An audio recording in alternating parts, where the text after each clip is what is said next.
emotional valley somewhat. Some would say that, some have said that this text was written when David was on the run from Saul. Saul was trying to take his life. Others say that it was written when his own son, Absalom, was seeking to take him out. But whenever it was written, the power that lies therein, the meaning, is so great that we need to take hold to what David is trying to help us to see. He writes and he suggests to us that God really blesses us. But he does not bless us at a time when we're at our spiritual high.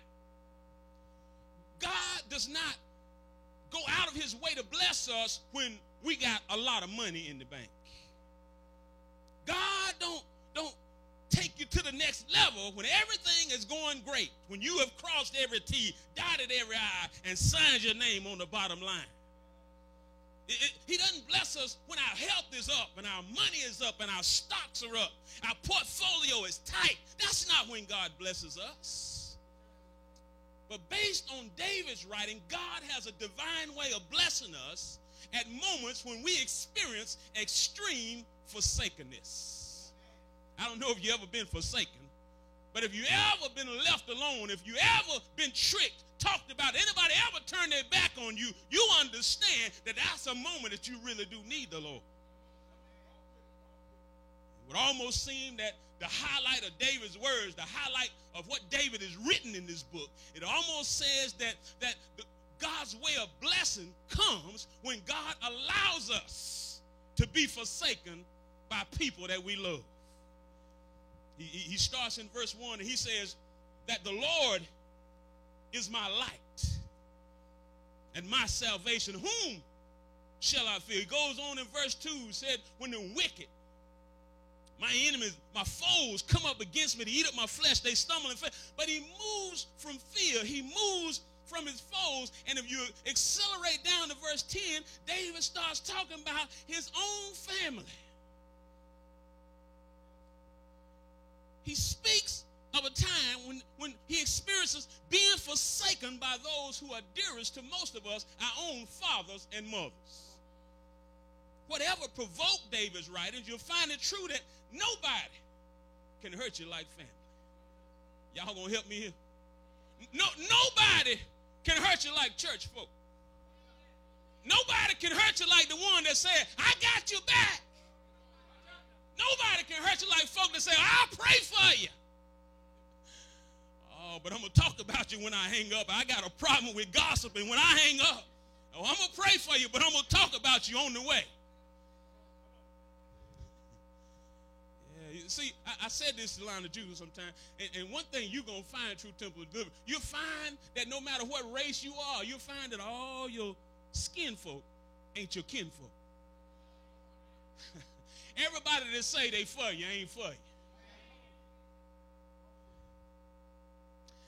David takes us into a time when he is forsaken by those who it seems would love him, would go out of their way to help him, people that we all have placed a great deal of trust in. Somebody in this room can say that when nobody else was on your side, when nobody else would help you, you could always call mom. It's some father's baby girl in here right now saying, I know I'm married, but if I call my daddy today, I can get what I want. You know who I'm talking about. But what happens when you can't call mama and daddy? What happens when you call mama, but mama can't come through? What happens when you call daddy, and it ain't that he can't come through, he say, I ain't going to come through? Who do you call? Maybe you've been forsaken. Maybe you misplaced your trust in someone. Maybe it was your parents. Maybe it was a co-worker. Maybe it was a church member. Maybe it was your spouse. Maybe your boo made you boo-hoo.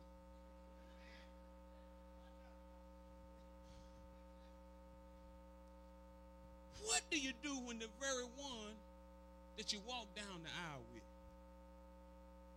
put the ring on the finger, said for better or for worse, in sickness and in health, till death do us part.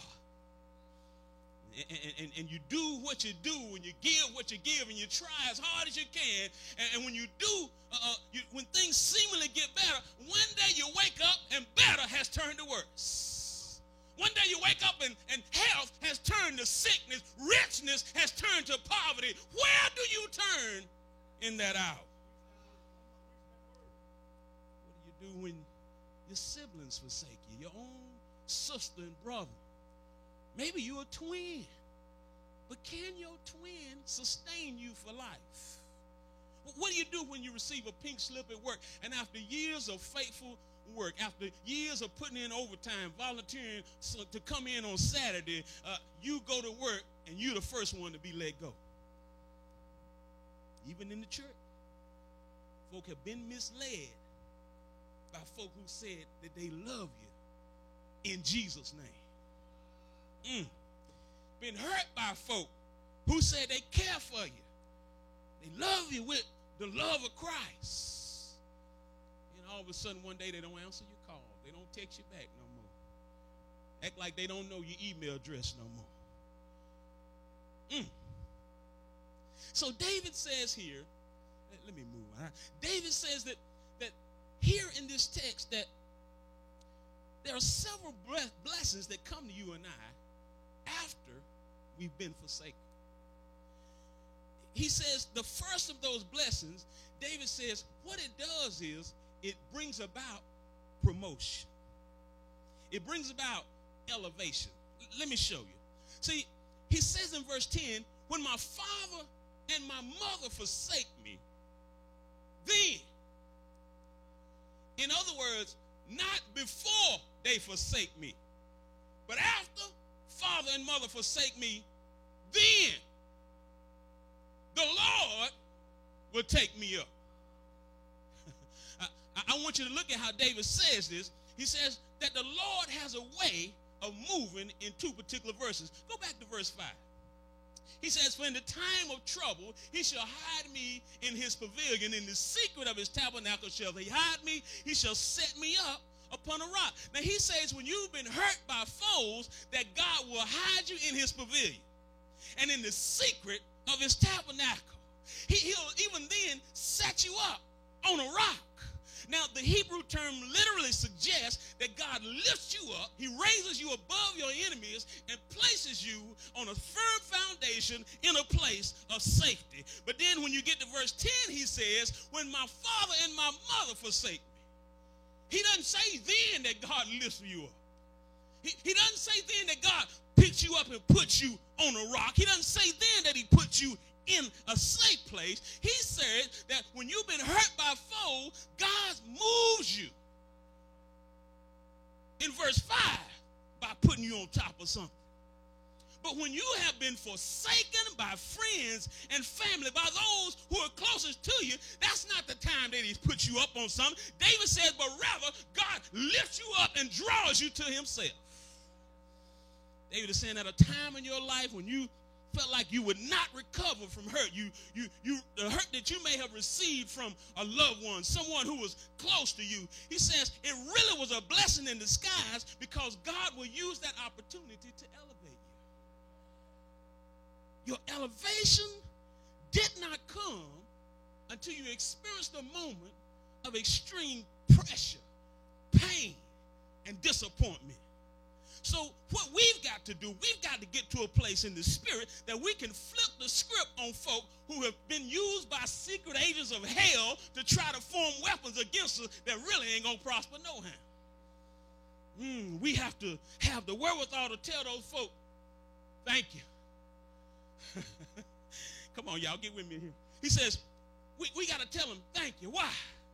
Thank you because every tear you caused me to cry. Every heartache that you brought my way. Appreciate all the hurt feelings you gave me. I appreciate the time you not only you lied to me, but lied on me. Appreciate you trying to scandalize my name because now I know God allowed that so that he could bring me into a place that he wanted me to be all along. See, David said, I wasn't taken up into the arms of God. I wasn't drawn into his bosom until after I had been forsaken. So thanks for marrying Faye Maquisha. Woo! Because if I had married you, I would have lost my mind. I would have been dumb, broke, crazy, poor, destitute. But I appreciate you marrying her, because now I'm sitting in the good church, getting a good word, got my peace of mind, and guess what? I ain't waking up in the middle of the night trying to wonder where you at. I ain't waking up in the middle of the night hearing ambulances and gunshots, wondering, is that my boo out there in danger? God, thank you for turning it around for me. Thank you, here it is. Thank you for firing me from my job, because all you really did was give me the vacation I never would have took if you had kept me on. Woo, God. I ain't going to waste no time rolling my eyes at you. I ain't got time to be sucking my teeth and rubbernecking with you. I ain't got time for that mess. Appreciate it. I'm moving on. Lord got something better for me. See, a lot of us, when we start talking about elevation, we start talking about going higher, we start thinking about material things. We want to talk about